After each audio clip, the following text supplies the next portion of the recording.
Carnegie Library, and welcome to another edition of Thursday Mysteries. We will be reading again from Poirot Investigates by Agatha Christie, and today's mystery is the Mystery of Hunter's Lodge. So thank you for joining me for the Mystery of Hunter's Lodge from Agatha Christie's Poirot Investigates. After all, murmured Poirot, it is possible that I shall not die this time.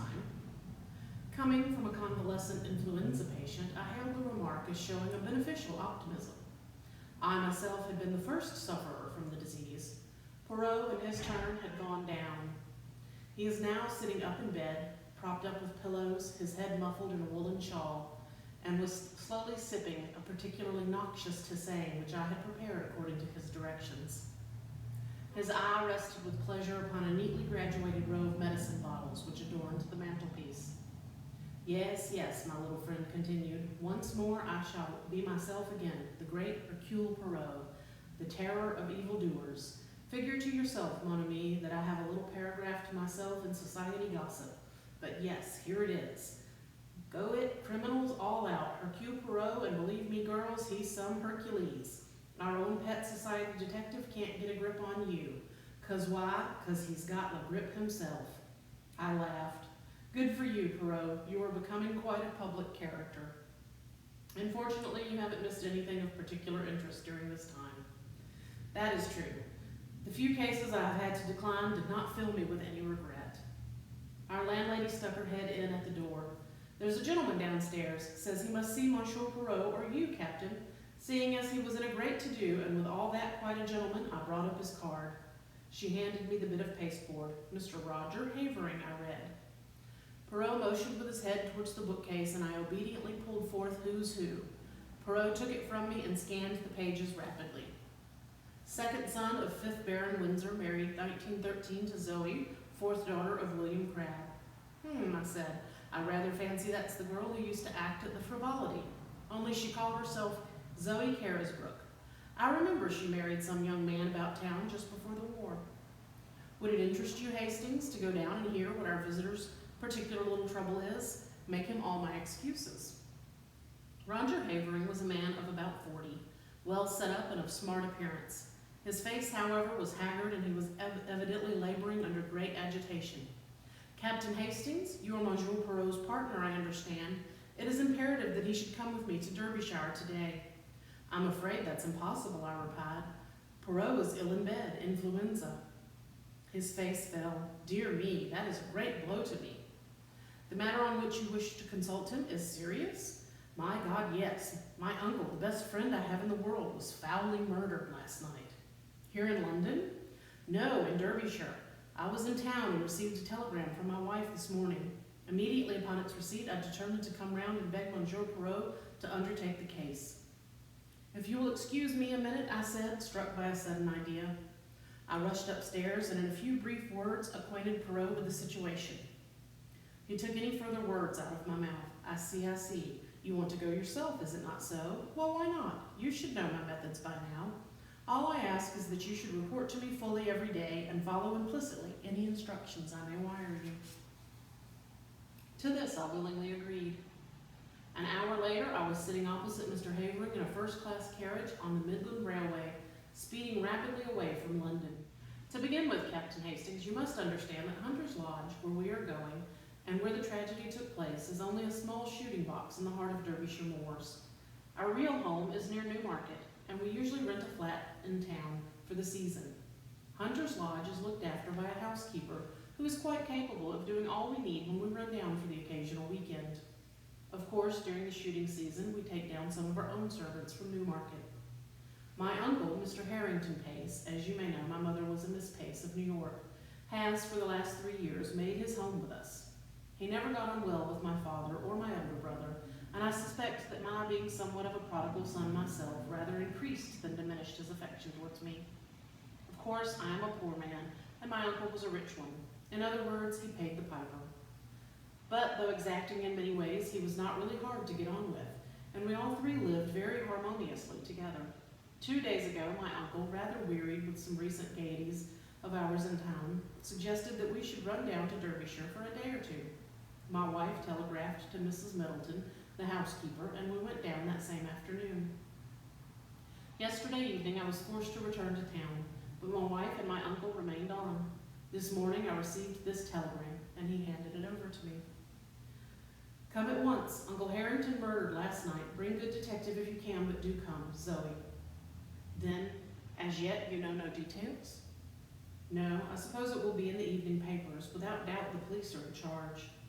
It was about 3 o'clock when we arrived at the little station of Elmersdale.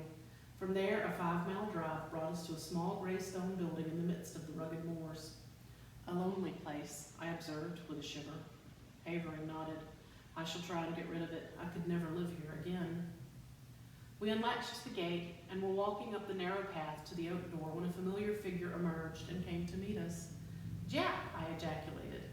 The Scotland Yard inspector grinned at me in a friendly fashion before addressing my companion. Mr. Havering, I think. I've been sent down from London to take charge of this case, and I'd like a word with you, if I may, sir. My wife, I've seen your good lady, sir, and the housekeeper. I won't keep you a moment, but I'm anxious to get back to the village now that I've seen all there is to see here. I know nothing as yet as to what exactly, said Japp soothingly, but there are just 1 or 2 little points I'd like your opinion about all the same. Captain Hastings here, he knows me, and he'll go on up to the house and tell them that you're coming. What have you done with the little man, by the way, Captain Hastings? He's ill in bed with influenza. Is he now? I'm sorry to hear that. Rather the case of the cart without the horse, your being here without him, isn't it? And on his rather ill-timed jest, I went on up to the house. I rang the bell as Jack had closed the door behind him. After some moments, it was opened to me by a middle-aged woman in black. Mr. Havering will be here in a moment, I explained. He has been detained by the inspector. I have come down with him from London to look into the case. Perhaps you can tell me briefly what occurred last night. Come inside, sir. She closed the door behind me, and we stood in the dimly lighted hall. It was after dinner last night, sir, that the man came. He asked to see Mr. Pace, sir, and seeing that he spoke the same way, I thought it was an American gentleman friend of Mr. Pace's, and I showed him into the gun room, and then went to tell Mr. Pace. He wouldn't give any name, which of course was a bit odd now that I come to think of it. I told Mr. Pace, and he seemed puzzled-like, but he said to the mistress, "Excuse me, Zoe, while I just see what this fellow wants." He went off to the gun room, and I went back to the kitchen. But after a while, I heard loud voices, as if they were quarreling, and I came out into the hall. At the same time, the mistress, she comes out too, and just then there was a shot, and then a dreadful silence. We both ran to the gun room door, but it was locked, and we had to go round to the window. It was open, and there inside was Mr. Pace, all shot and bleeding. What became of the man? He must have got away through the window, sir, before we got to it. And then Mrs. Havering sent me to fetch the police. 5 miles to walk it was. They came back with me, and the constable, he stayed all night. And this morning the police gentleman from London arrived. What was this man like who called to see Mr. Pace? The housekeeper reflected. He had a black beard, sir, and was about middle-aged, and had on a light overcoat.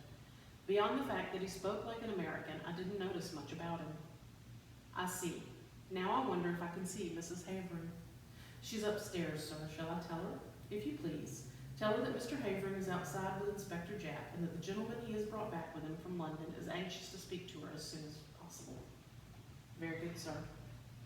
I was in a fever of impatience to get all the facts. Japp had 2 or 3 hours start of me, and his anxiety to be gone made me keen to be close at his heels. Mrs. Havering did not keep me waiting long. In a few moments, I heard a light step descending the stairs, and looked up to see a very handsome young woman coming towards me. She wore a flame-colored jumper that set off the slender boyishness of her figure. On her dark head was a little hat of flame-colored leather. Even the present tragedy could not dim the vitality of her personality. I introduced myself, and she nodded in quick comprehension. Of course, I have often heard of you and your colleague, Monsieur Poirot. You've done some wonderful things together, haven't you? It was very clever of my husband to get you so promptly. Now, will you ask me questions? That is the easiest way, isn't it, of getting to know all you want to about this dreadful affair? Thank you, Mrs. Havering. Now, what time was it that this man arrived? It must have been just before 9 o'clock. We had finished dinner and were sitting over our coffee and cigarettes. Your husband had already left for London? Yes, he went up about 6:15. Did he go by car to the station, or did he walk? Our own car isn't down here. One came out from the garage in Elmersdale to fetch him in time for the train. Was Mr. Pace quite his usual self? Absolutely, most normal in every way. Now, can you describe this visitor at all? I'm afraid not. I didn't see him. Mrs. Middleton showed him straight into the gun room and then came to tell my uncle. What did your uncle say? He seemed rather annoyed, but went off at once. It was about 5 minutes later that I heard the sound of raised voices. I ran out into the hall and almost collided with Mrs. Middleton. Then we heard the shot. The gunroom door was locked on the inside, and we had to go right round the house to the window. Of course, that took some time, and the murderer had been able to get well away. My poor uncle, her voice faltered, had been shot through the head. I saw at once that he was dead, and I sent Mrs. Middleton for the police. I was careful to touch nothing in the room, but to leave it exactly as I found it. I nodded approval. Now, as to the weapon, well, I can make a guess at it, Captain Hastings. A pair of revolvers of my husband's were mounted on the wall. One of them is missing. I pointed this out to the police, and they took the other one away with them. When they have extracted the bullet, I suppose they will know for certain. May I go to the gun room? Certainly, the police have finished with it, but the body has been removed. She accompanied me to the scene of the crime. At that moment, Havering entered the hall, and with a quick apology, his wife ran to him. I was left to undertake my investigations alone. I may as well confess at once that they were rather disappointing. In detective novels, clues abound, but here I could find nothing that struck me out. I may as well confess at once that they were rather disappointing. In detective novels, clues abound, but here I could find nothing that struck me as out of the ordinary, except a large bloodstain on the carpet, where I judged the dead man had fallen.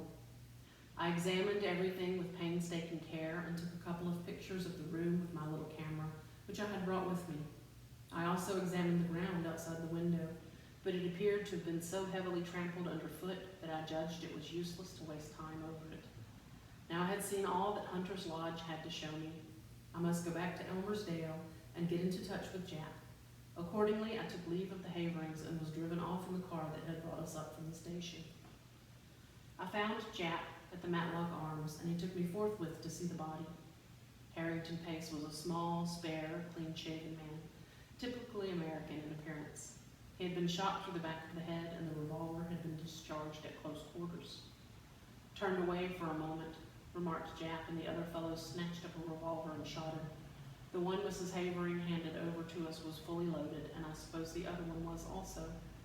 Curious what darn fool things people do. Fancy keeping 2 loaded revolvers hanging up on your wall. What do you think of the case? I asked as we left the gruesome chamber behind us.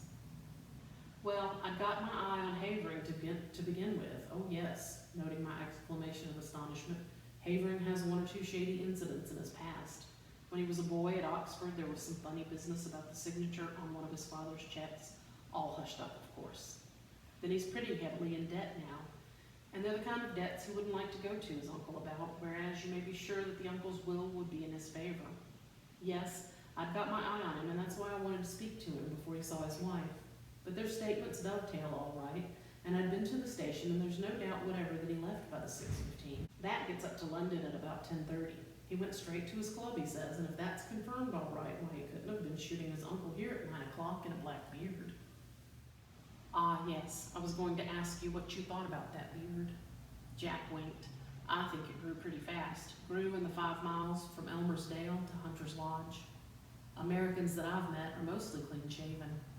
Yes, it's amongst Mr. Pace's American associates that we'll have to look for the murderer. I questioned the housekeeper first and then her mistress, and their stories agree all right. But I'm sorry Mrs. Havering didn't get a look at the fellow. She's a smart woman, and she might have noticed something that would set us on the track. I sat down and wrote a minute and lengthy account to Poirot. I was able to add various further items of information before I posted the letter. The bullet had been extracted and was proved to have been fired from a revolver identical with the one held by the police. Furthermore, Mr. Havering's movements on the night in question had been checked and verified, and it was proved beyond doubt that he had actually arrived in London by the train in question. And thirdly, a sensational development had occurred. A city gentleman living at Ealing, on crossing Haven Green to get to the district railway station, that morning had observed a brown paper parcel stuck between the railings. Opening it, he had found that it contained a revolver. He handed the parcel over to the local police station, and before night it was proved to be the one we were in search of, the fellow to that given us by Mrs. Havering. 1 bullet had been fired from it. All this I added to my report. A wire from Poirot arrived whilst I was at breakfast the following morning. Of course, black-bearded man was not Havering, only your Jack would believe such an idea. Wire me description of the housekeeper and what clothes she wore this morning. Same with Mrs. Havering. Do not waste time taking photographs of interiors. They are underexposed and not in the least artistic. It seemed to me that Poirot's style was unnecessarily facetious. I also fancied he was a shade jealous of my position on the spot with full facilities for handling the case. His request for a description of the clothes worn by the 2 women appeared to me to be simply ridiculous, but I complied as well as I, a mere man, was able to. At 11, a reply wire came from Poirot. Advise Jack to arrest the housekeeper before it's too late.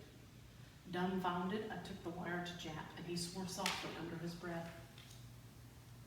He's the goods, Monsieur Poirot. If he says so, there's something in it, and I hardly noticed the woman.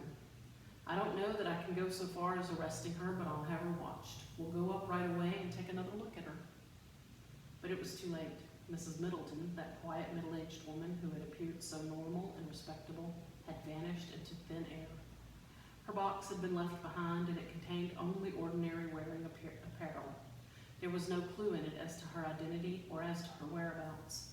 From Mrs. Havering, we elicited all the facts that we could. I engaged her about 3 weeks ago when Mrs. Emery, our former housekeeper, left.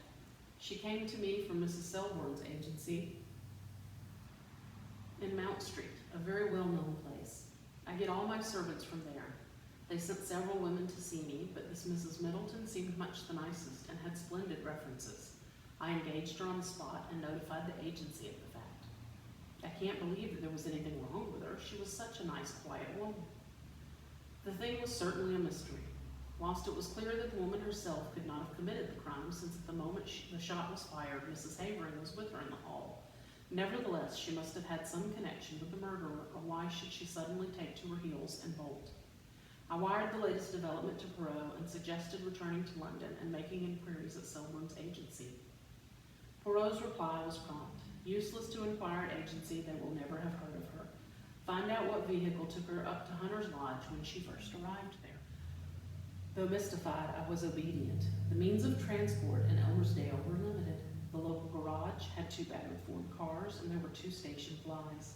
None of these had been requisitioned on the date in question. Questioned, Mrs. Havering explained that she had given the woman the money for her fare down to Derbyshire, and sufficient to hire a car or fly to take her up to Hunter's Lodge. There was usually one of the Fords at the station on the chance of its being required. Taking into consideration the further fact that nobody at the station had noticed the arrival of a stranger, black-bearded or otherwise, on the fatal evening, everything seemed to point to the conclusion that the murderer had come to the spot in a car, which had been waiting near at hand to aid his escape, and that the same car had brought the mysterious housekeeper to her new post. I may mention that inquiries at the agency in London bore out Poirot's prognostication. No such woman as Mrs. Middleton had ever been on their books. They had received the Honorable Mrs. Havering's application for a housekeeper and had sent her various applicants for the post. When she sent them the engagement fee, she omitted to mention which woman she had selected. Somewhat crestfallen, I returned to London. I found Poirot established in an armchair by the fire in a garish silk dressing gown. He greeted me with much affection. Mon ami Hastings, but how glad I am to see you. Veritably, I have for you a great affection, and you have enjoyed yourself. You have run to and fro with the good Jack. You have interrogated and investigated to your heart's content. Poirot, I cried, the thing's a dark mystery. It will never be solved. It is true that we are not likely to cover ourselves with glory over it. No, indeed, it is a hard nut to crack. Oh, as far as that goes, I am very good at cracking the nuts. A veritable squirrel. It is not that which embarrasses me. I know well enough who killed Mr. Harrington Pace. You know? How did you find out? Your illuminating answers to my wires supplied me with the truth. See here, Hastings, let us examine the facts methodically and in order. Mr. Harrington Pace is a man with a considerable fortune, which at his death will doubtless pass to his nephew. Point number 1. His nephew is known to be desperately hard up. Point number 2. His nephew is also known to be, shall we say, a man of rather loose moral fiber. Point number 3. But Roger Havering is proved to have journeyed straight up to London, precisement, and therefore, as Mr. Havering left Elmersdale at 6:15, and since Mr. Pace cannot have been killed before he left, or the doctor would have spotted the time of the crime as being given wrongly when he examined the body, we conclude quite rightly that Mr. Havering did not shoot his uncle. But there is a Mrs. Havering, Hastings. Impossible, the housekeeper was with her when the shot was fired. Ah, yes, the housekeeper, but she has disappeared. She will be found. I think not. There is something peculiarly... Ah, yes, the housekeeper, but she has disappeared. She will be found. I think not. There is something peculiarly elusive about the housekeeper. Don't you think so, Hastings? It struck me at once. She played her part, I suppose, and then got out in the nick of time. And what was her part? Well, presumably to admit her confederate, the black-bearded man. Oh no, that was not her part. Her part was what you have just mentioned, to provide an alibi for Mrs. Havering at the moment the shot was fired, and no one will ever find her mon ami, because she does not exist. There is no such person, as your great Shakespeare would say. It was Dickens, I murmured, unable to suppress a smile. But what do you mean, Poirot? I mean that Zoe Havering was an actress before her marriage, that you and Jack only saw the housekeeper in a dark hall, a dim, middle-aged figure in black, with a faint, subdued voice, and finally, that neither you nor Jap nor the local police whom the housekeeper fetched ever saw Mrs. Middleton and her mistress at one and the same time. It was child's play for that clever and daring woman. On the pretext of summoning her mistress, she runs upstairs, slips on a bright jumper and a hat with black curls attached, which she jams down over her gray transformation. A few deft touches and the makeup is removed. A slight dusting of rouge and the brilliant Zoe Havering comes down with her clear, ringing voice. Nobody looks particularly at the housekeeper. Why should they? There is nothing to connect her with the crime. She, too, has an alibi. But the revolver that was found at Earling, Mrs. Havering could not have placed it there. No, that was Roger Havering's job. But it was a mistake on their part. It put me on the right track. A man who has committed a murder with a revolver, which he found on the spot, would fling it away at once. He would not carry it up to London with him. No, the motive was clear. The criminals wished to focus the interest of the police on a spot far removed from Derbyshire. They were anxious to get the police away as soon as possible from the vicinity of Hunter's Lodge. Of course, the revolver found at Ealing was not the one with which Mr. Pace was shot. Roger Havering discharged one shot from it, brought it up to London, went straight to his club to establish his alibi, then went quickly out to Ealing by the district. A matter of about 20 minutes only, and placed the parcel where it was found, and so back to town. That charming creature and his wife quietly shoots Mr. Pace after dinner. You remember he was shot from behind. Another significant point that. Reloads the revolver and puts it back in its place, and then starts off with her desperate little comedy. It's incredible, I murmured, fascinated. And yet it is true, bien sûr. My friend, it is true. But to bring that precious pair to justice, that is another matter. Well, Jap must do what he can. I have written him fully, but I very much fear, Hastings, that we shall be obliged to leave them to fate, or le bon Dieu, whichever you prefer. The wicked flourish like a green bay tree, I reminded him. But at a price, Hastings, always at a price. Poirot's forebodings were confirmed. Jap, though convinced of the truth of his theory, was unable to get together the necessary evidence to ensure a conviction. Mr. Pace's huge fortune passed into the hands of his murderers. Nevertheless, nemesis did overtake them, and when I read in the paper that the Honorable Roger and Mrs. Havering were amongst those killed in the crashing of the airmail to Paris, I knew that justice was satisfied. And there ends our story, The Mystery at Hunter's Lodge. Thank you so much for joining me for another Thursday Mystery. Please check our YouTube channel for our various videos and programs, and also our Instagram and Facebook, and our website at nooningcarnegie.com. And I hope to see everyone again very soon.